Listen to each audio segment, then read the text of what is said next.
सबसे पहले मैं उन सैनिकों, उन जवानों, उन अफसरों को नमन करना चाहती हूँ जो हमारे देश के रेगिस्तानों में, हमारे देश के घने जंगलों में, बर्फीले पहाड़ियों पे हमारी देश की रक्षा करते हैं, जो हर पल देश के लिए अपनी जान देने के लिए तैयार रहते हैं। 1948 से लेकर अब तक, जब से पाकिस्तानी रेडर्स ने कश्मीर पे हमला किया, तब से लेकर अब तक हमारी देश की अखंडता की रक्षा करने में उनका बड़ा योगदान है। हमारी आज़ादी अहिंसा के आंदोलन से हासिल हुई, लेकिन जैसे मैंने कहा, उसको कायम रखने के लिए हमारी सेना का बहुत बड़ा योगदान है। अध्यक्ष महोदय, कल मैं सदन में बैठी हुई सबके भाषण सुन रही थी। आदरणीय रक्षा मंत्री महोदय ने बोला, सत्ता पक्ष के कई मंत्रियों ने बोला। 1 घंटे का रक्षा मंत्री जी का लंबा भाषण था। सुनते सुनते एक बात मुझे बहुत खटक रही थी। उसके बाद जब दूसरे भाषण भी सुने आपके सत्ता पक्ष के, तब भी ये बात बार बार मेरे मन में आ रही थी कि सारी बातें कर ली, ऑपरेशन सिंदूर की बात कर ली, आतंकवाद की बात कर ली, देश की रक्षा की बात कर ली, इतिहास का पाठ भी पढ़ा दिया, लेकिन एक बात छूट गई। उस दिन 22 अप्रैल 2025 को जब 26 देशवासियों को अपने परिवार के सदस्यों के सामने खुलेआम मारा गया, तो ये हमला कैसे हुआ, क्यों हुआ?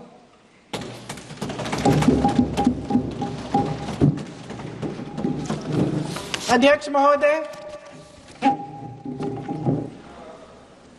ये लोग बैसारन वैली में, पहलगाम के पास कश्मीर में क्या कर रहे थे? आजकल पब्लिसिटी का दौर है, प्रचार का जमाना है। कुछ समय से हमारी सरकार ये प्रचार कर रही थी कि कश्मीर में आतंकवाद खत्म हो गया है, कि कश्मीर में शांति है, अमन चैन है। प्रधानमंत्री जी ने खूब भाषण दिए, देशवासियों को कहा कि चलिए कश्मीर चलिए, सैर करिए। कई बार मैंने ये भी देखा मीडिया पर, टीवी पर, कि कश्मीर जाइए, जमीन खरीदिए, अब वहां अमन चैन है, शांति का वातावरण है। इसी बीच शुभम द्विवेदी, एक कानपुर के नौजवान, और उनके पूरे परिवार ने तय किया कि वो कश्मीर जाएंगे। शुभम द्विवेदी की 6 महीने पहले शादी हुई थी। उसकी पत्नी ने कहा कि उनके बीच एक ऐसा रिश्ता था, प्रेम और दोस्ती का ऐसा रिश्ता था कि वो एक दूसरे को बच्चों की तरह हंसाते थे। सोशल मीडिया पर एक वीडियो भी जारी है जिसमें पूरा परिवार एक साथ बैठा हुआ ताश खेल रहा है और ऐसे हंस रहे हैं, ऐसे हंस रहे हैं कि उस वीडियो को देख के किसी का भी दिल टूट जाए कि इस परिवार को इस तरह से उजड़ने क्यों दिया हमने। 22 अप्रैल 2025 को बैसारन वैली में मौसम का मिजाज अच्छा था। जैसे हर रोज लगातार 1000 से 1500 लोग वहां पहुंचते थे, उसी तरह से उस दिन भी तमाम पर्यटक वहां पहुंचे। वहां का रास्ता आसान नहीं है अध्यक्ष महोदय जी, जंगल से जाना पड़ता है, पहाड़ों के बीच जाना पड़ता है, घोड़े से जाना पड़ता है। ये परिवार वहां पहुंचे, मौसम सुहाना था,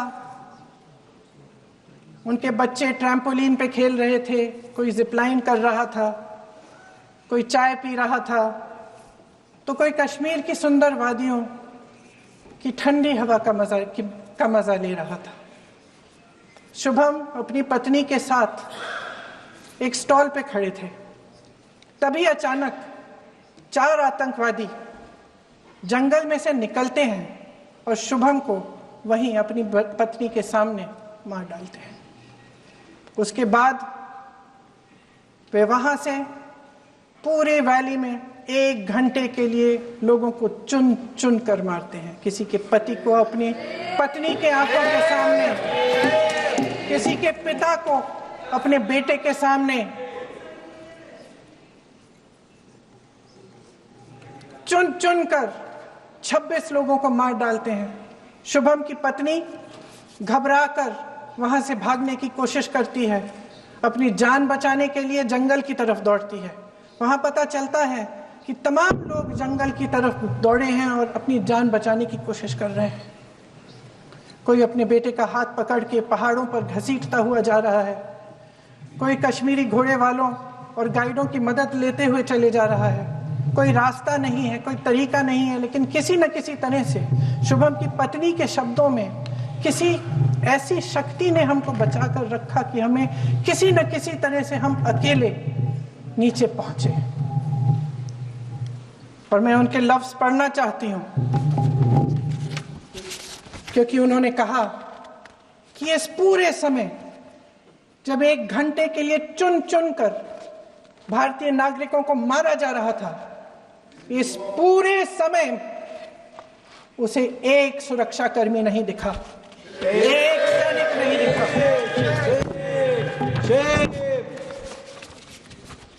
शुभम की पत्नी ने कहा, कोट, मैंने अपनी दुनिया को खत्म होते हुए देखा।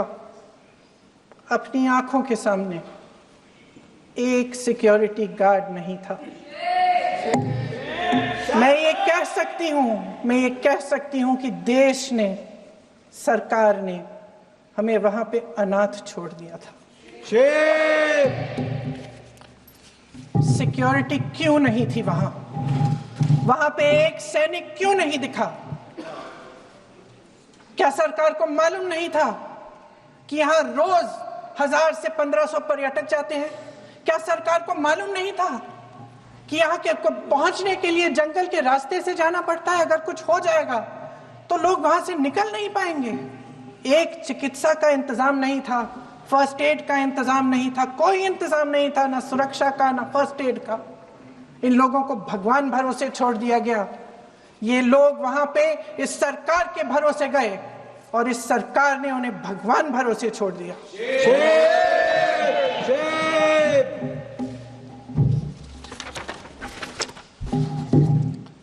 मैं पूछना चाहती हूं, ये किसकी जिम्मेदारी थी? इस देश के नागरिकों की सुरक्षा की जिम्मेदारी किसकी है? क्या इस देश के प्रधानमंत्री की नहीं है? क्या इस देश के गृह मंत्री की नहीं है? क्या इस देश के रक्षा मंत्री की नहीं है? क्या एनएसए की नहीं है? अध्यक्ष महोदय, पहलगाम हमले से सिर्फ 2 हफ्ते पहले हमारे गृह मंत्री महोदय जी कश्मीर गए थे। किस लिए गए थे? जो सुरक्षा की व्यवस्था है इसको देखने के लिए गए थे, इसको रिव्यू करने के लिए गए थे। और उन्होंने वहां कहा कि आतंकवाद पर विजय प्राप्त हुई है। ये 2 हफ्ते पहले है। 3 महीने बाद जेएनके के गवर्नर साहब एक आम इंटरव्यू में ऐसे ही चलते चलते कह देते हैं कि हाँ, बैसारन वैली में बहुत लापरवाही हुई और इसके लिए मैं जिम्मेदारी लेता हूं। ऐसे ही चलते चलते, और वो बात होती है, खत्म भी वहां होती है और वहीं खत्म हो जाती है। उनसे जिम्मेदारी ली भी नहीं जाती, कोई सवाल नहीं उठाता, कोई जवाब नहीं देता। अध्यक्ष महोदय, उस हमले की जिम्मेदारी एक आतंकवादी गुट जिसका नाम टीआरएफ है थोड़े दिनों बाद लेती है। कौन है ये टीआरएफ? 2019 में ये गुट बना। 2020 में इसने कश्मीर में आतंकवाद का काम शुरू कर दिया और 2020 अप्रैल 2020 से लेकर 22 अप्रैल 2025 तक इन्होंने 25 आतंकवादी हमले किए। गृह मंत्री महोदय ने जब यूपीए सरकार के समय के आतंकवादी हमले गिने तो लगभग 25 गिनवाए थे अभी अपने भाषण में। इस गुट ने कश्मीर में 25 हमले 2020 और 2025 के अंदर एक पूरी लिस्ट है इन हमलों की। मेरे पास इतना समय नहीं है इसलिए मैं एक एक को नहीं पढ़ना चाहती, लेकिन मैं इतना कहूंगी कि इनमें रियासी का हमला भी था 2024 का, जिसमें 9 लोग मारे गए और 41 लोग घायल हुए। कुल मिलाकर 2020 से लेकर 22 अप्रैल 2025 तक टीआरएफ ने 41 सेना और सुरक्षा कर्मियों की हत्या की, 27 सिविलियन की हत्या की और 54 लोगों को घायल किया था।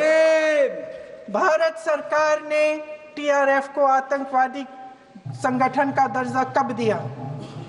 2020 में दिया, 2021 में दिया, 2022 में दिया, 2023 में दिया। 3 साल बाद, 3 सालों के लिए ये आतंकवादी गतिविधियां कर रहे हैं और आप इनको आतंकवादी संगठन तब कहते हैं 2023 में।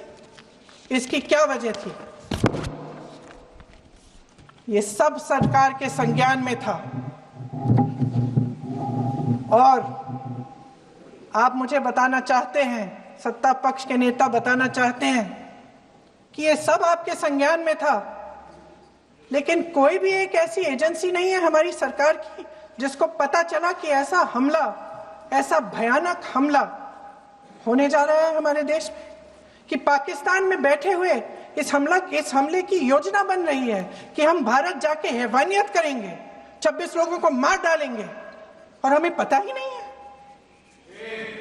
क्या ये हमारी एजेंसियों की विफलता है कि नहीं है? ये बहुत बड़ी विफलता है, एक बहुत बड़ी विफलता है।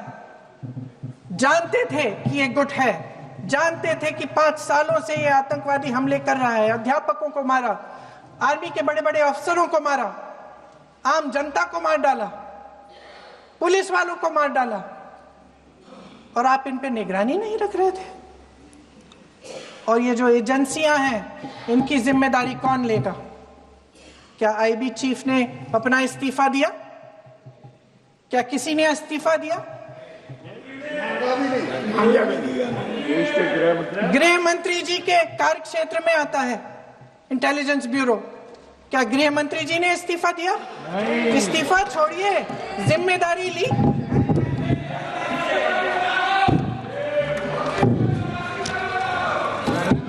साहब देखिए, इतिहास की बात आप करिए, मैं वर्तमान की बात करना चाहती हूँ। आपको तो एक बहाना चाहिए, आपको तो एक बहाना चाहिए। पूरे परिवार का नाम गिनवा देते हैं। अरे अपनी जिम्मेदारी खुद लीजिए। 11 सालों के लिए तो सत्ता में आप हैं। नेहरू को छोड़ नहीं रहा। कल माननीय गौरव गोगोई जी ने अपने भाषण में पूछा गृह मंत्री जी से, क्या आपकी जिम्मेदारी नहीं थी? मैं देख रही थी। राजनाथ जी, रक्षा मंत्री जी यूं यूं अपना सर हिला रहे थे, कुछ बोले नहीं। अंदर से ये महसूस हुआ होगा कि यहाँ कुछ जिम्मेदारी थी, लेकिन माननीय गृह मंत्री महोदय जी हंस रहे थे, वे हंस रहे थे।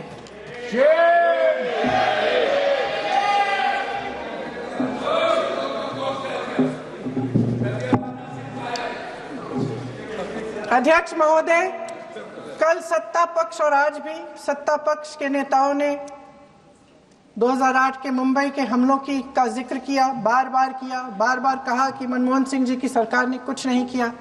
ये तो जानकारी होगी ना कि उसी समय जब वो आतंकवादी हमला चल रहा था तभी उन आतंकवादियों को मार डाला था, एक बचा था और उसको भी फांसी दे दी थी 2012 में। महाराष्ट्र के मुख्यमंत्री ने इस्तीफा दिया। देश के गृह मंत्री ने जिम्मेदारी लेकर इस्तीफा दिया। एक जवाबदेही थी पब्लिक के प्रति, एक जवाबदेही थी इस देश की जनता के प्रति, इस देश की धरती के प्रति।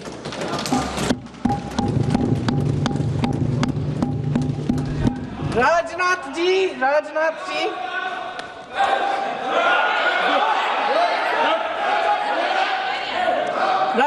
जी तो पुलवामा, उरी और पठानकोट के समय गृह मंत्री रहे थे। आज वे रक्षा मंत्री हैं और हमारे गृह मंत्री महोदय श्री अमित शाह जी के नाक के नीचे पूरा मणिपुर जल गया, दिल्ली में दंगे हुए, पहलगाम में हमला हुआ और आज भी वे उसी पद पर बैठे हैं। क्यों? अध्यक्ष महोदय, बमबारी से अखबारों के हेडलाइन बनते हैं, मगर कहानी सुरक्षा में की चूक में भी है। आज देश खोखले भाषण नहीं सुनना चाहता, देश जवाब चाहता है, तसल्ली चाहता है कि सच उससे छिपाया नहीं जाएगा। देश जानना चाहता है कि उस दिन अप्रैल 22, 2025 को क्या हुआ और क्यों हुआ। आप तो खुद अपनी पीठ थपथपाने में लगे रहते हैं। सेना, देश, संसद से सच छुपाते हैं।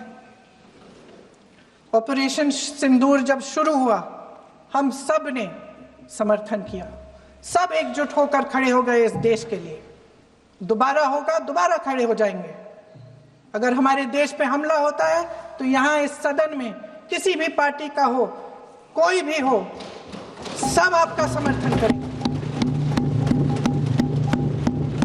और हमें अपनी सेना पर गर्व है कि उन्होंने इस बार भी दृढ़ता से लड़ाई लड़ी, धैर्य से लड़ाई लड़ी, वीरता से लड़ाई लड़ी। लेकिन इस ऑपरेशन का सिंदूर का क्रेडिट, उसका श्रेय तो हमारे प्रधानमंत्री जी चाहते हैं। सही भी है, ठीक है, सही है, श्रेय ले। ओलंपिक्स में हमारा मेडल आता है, उसका भी श्रेय लेते हैं। लेकिन सिर्फ श्रेय लेने से नहीं होता नेतृत्व, जिम्मेदारी भी लेनी पड़ती है।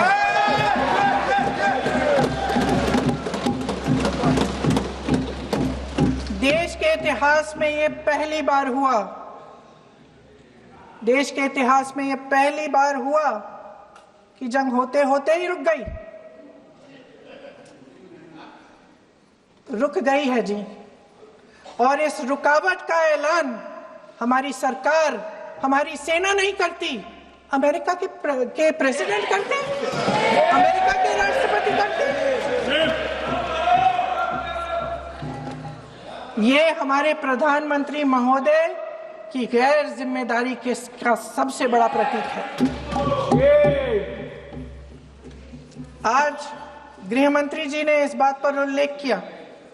उन्होंने कहा, उनके शब्दों में उन्होंने कहा कि पाकिस्तान के पास शरण में आने के बजाय कोई चारा ही नहीं था। आपने शरण दिया क्यों? वो आते हैं आपके देश के अंदर, लोगों को मार डालते हैं और आप उनको शरण दे रहे हैं। क्यों दिया शरण? इसका जवाब क्यों नहीं दिया है एक भी भाषण में? जैसे ये बात उठी, शरण की बात की, हमारे गृह मंत्री जी ने इतिहास में चले गए। नेहरू ने क्या किया, इंदिरा गांधी ने क्या किया, यहां तक कि मेरी मां के आंसुओं तक चले गए।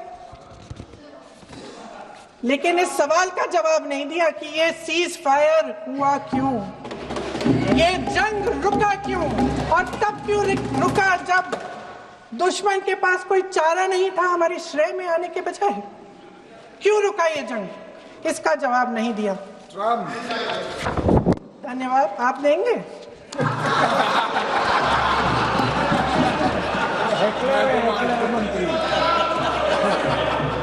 देना भाई, देना। आपको टाइम मिलेगा तो, टाइम नहीं मिलेगा आपको शायद। वैसे महोदय, मेरी माँ की आंसू की बात किए, मैं इसका जवाब देना चाहती हूँ। मेरी मां के आंसू तब गिरे जब उनके पति को आतंकवादियों ने शहीद किया, जब वे मात्र 44 साल की थी।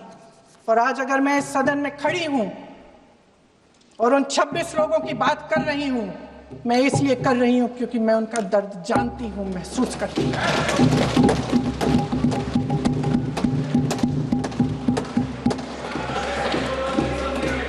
अध्यक्ष महोदय, मैंने कहा कि देश का नेतृत्व सिर्फ उपलब्धियों का श्रेय लेने से मजबूत नहीं होता। सफलता और विफलता दोनों की जिम्मेदारी लेने से बुलंद होता है। ये सोने का ताज नहीं है, कांटों का ताज है। अध्यक्ष महोदय, जब सरकार झूठी और कायर हो तो वे बहादुर से बहादुर सेना के साहस और पराक्रम को भी कमजोर कर देती है। देश को प्रतिशोध के साथ साथ सबके प्राणों की रक्षा का प्रण चाहिए। सेना की शक्ति के साथ सरकार की सच्चाई भी चाहिए। महान देशभक्त शहीद इंदिरा गांधी जी, जिन्होंने सफल कूटनीति के बल पर अमेरिका के राष्ट्रपति निक्सन का मुकाबला करके पाकिस्तान का विभाजन करवाया, बांग्लादेश बनाया, 1 लाख पाकिस्तानी सैनिकों को आत्मसमर्पण करने पर मजबूर किया, उन्होंने कभी इसका श्रेय लेने की कोशिश नहीं की। ऑपरेशन सिंदूर का मकसद अगर पाकिस्तान को सबक सिखाना था तो शायद ये मकसद अभी अधूरा है, क्योंकि हमारी कूटनीति विफल रही है। इसका प्रमाण यही है कि ऑपरेशन सिंदूर के बाद एक पाकिस्तानी जनरल, जिसके हाथ खून से रंगे थे, अमेरिका के राष्ट्रपति के साथ बैठकर लंच खा रहे थे। अगर ऑपरेशन सिंदूर का मकसद आतंकवाद को खत्म करने का था तो पाकिस्तान को संयुक्त राष्ट्र के आतंकवाद विरोधी समिति का अध्यक्ष चुने जाने से इस मकसद को धक्का लगा है। इसकी जिम्मेदारी कौन लेगा? क्या हमारे प्रधानमंत्री लेंगे? क्या उनमें ये हिम्मत है? नहीं है। अगर इस ऑपरेशन के दौरान हमारे जहाजों का नुकसान नहीं हुआ तो सदन में इसे साफ साफ कहने से क्या डर है? क्यों नहीं कहा है? कल भी रक्षा मंत्री जी ने कहा कि हमारे इंफ्रास्ट्रक्चर का नुकसान नहीं हुआ, तो जहाजों के बारे में भी बता दें, साफ साफ बता दें, क्या हर्ज है? सच्चाई तो है। सवालों से बचने के लिए ये सरकार हमेशा प्रयास करती है। इसकी राजनीतिक कायरता बेमिसाल है। देशवासियों के प्रति जवाबदेही का एहसास ही नहीं है। सच्चाई ये है कि इनके दिल में जनता के लिए कोई जगह नहीं है। सब राजनीति है, सब पीआर है, सब प्रचार है, सब पब्लिसिटी है। देश की जनता के लिए आपके हृदय में कुछ नहीं रहा। बहुत समय हो गया है आप इस प्रचार में ही लिप्त हैं, जनता को देख नहीं पा रहे हैं। जी माननीय, जो पहलगाम में हुआ, खत्म करती हूँ, जो पहलगाम में हुआ उससे हर एक देशवासी के दिल पे चोट पहुंची है।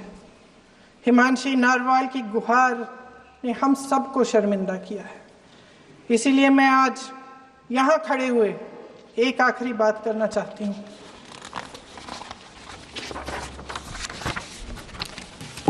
इस सदन में लगभग सभी के पास सुरक्षा है, सुरक्षा की व्यवस्था है।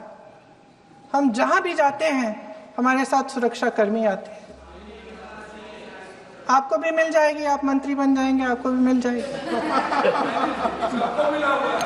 मैं मजाक की बात नहीं कर रही हूँ, थोड़ा सा धैर्य रखिए। उस दिन पहलगाम में 26 परिवार उजड़ गए। 26 लोगों को अपने परिवार के सदस्य के सामने मारा गया। 26 बेटे, पति, पिता गुजर गए। उनमें से 25 भारतीय थे।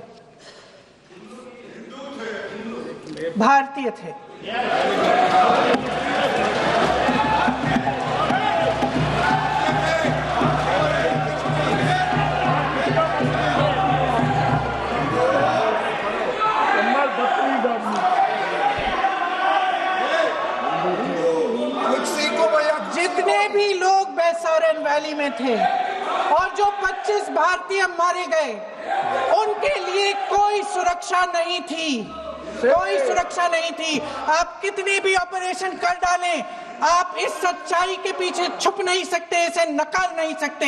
आपने उनको सुरक्षित नहीं किया। कोई शर्म नहीं है, कोई शर्म नहीं है, कोई शर्म नहीं है और ना कभी होगी। सुन लीजिए, सुबह भी मैं शिव मंत्र बोल के आई हूं। इनको क्या पता शिव मंत्र क्या है? शिव मंत्र खत्म कर लूं अपना भाषण। शिव मंत्र मैं एक बार उन 25 भारतीयों के चुप रही। मैं एक बार उन 25 भारतीयों के नाम इस सदन में पढ़ना चाहती हूं ताकि यहां बैठे हर सदस्य को यह एहसास हो कि वे भी हमारी तरह इंसान थे, किसी राजनीतिक बिसात के मोहरे नहीं थे। वे भी इस देश के बेटे थे, वे भी इस देश के शहीद हैं। उनके परिजनों के प्रति हम सब की जवाबदेही बनती है। उन्हें सच्चाई जानने का हक है। समीर गुहा भारतीय, बिट्टन अधिकारी, मनीष रंजन, हेमंत सुहास जोशी, विनय नारवाल, सुशील नथनियल, अतुल श्रीकांत मोने, सैयद आदिल हुसैन शाह, जुगवानी, रामचंद्रन, संजय लक्ष्मण लेले, माननीय प्लीज, दिनेश अग्रवाल, दिलीप दिल से, कुमार सतपति, JS चंद्रमौली। अब आप बोलिए, अब आराम से। JS चंद्रमौली, यतीश परमार, S मधुसूदन राव, माननीय सदस्य, नारेबाजी का सदन नहीं है। शैलेश कलाटिया, ये तरीका ठीक नहीं है आपका। मंजुनाथ राव, कौस्तभ गणबोते, शुभम द्विवेदी। जय हिंद।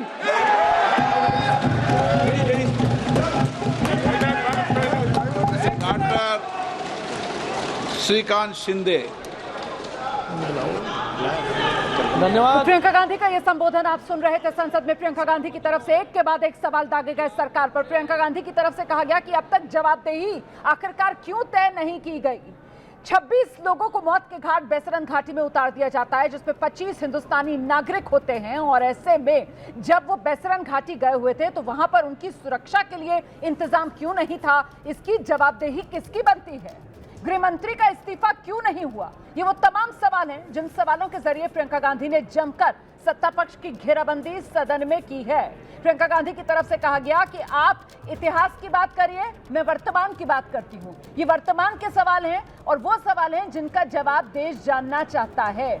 ये जो सरकार है देश में, प्रियंका गांधी का कहना था कि ये सरकार राजनीतिक तौर पर सबसे कायर सरकार है।